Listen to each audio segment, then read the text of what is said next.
महाराष्ट्र इंतखाबात रिजल्ट मजलिस एमआईएम के दो उम्मीदवार इम्तियाज जलील और फारूक मुकाबले के आगे चल रहे हैं।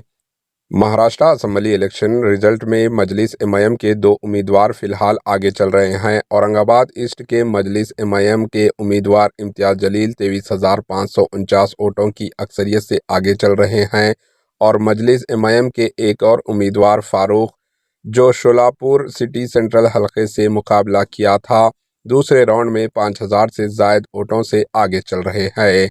महाराष्ट्र असेंबली इलेक्शन 2024 की वोटों की गिनती का अमल जारी है। इब्तदाई रुझानात सामने आ रहे हैं, जिसमें महाराष्ट्र में एक बार फिर बीजेपी इत्तेहाद इक़्तिदार में आने के इम्कानात है। बीजेपी इत्तेहाद बड़ी अक्सरियत की तरफ बढ़ रही है। 288 रुकनी असेंबली के नतायज शाम तक निकल आएंगे। बीजेपी की क़ियादत वाली एनडीए को 147 नशस्तें पर बरतरी हासिल है, जबकि एमवीए इत्तेहाद पर 84 नशस्तें आगे है।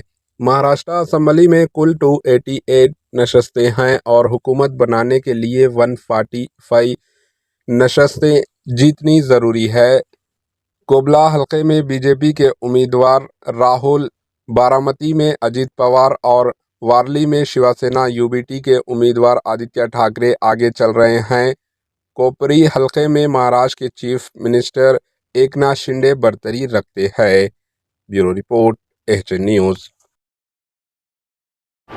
एएचए न्यूज़ को लाइक करें, शेयर करें और सब्सक्राइब करना ना भूलें।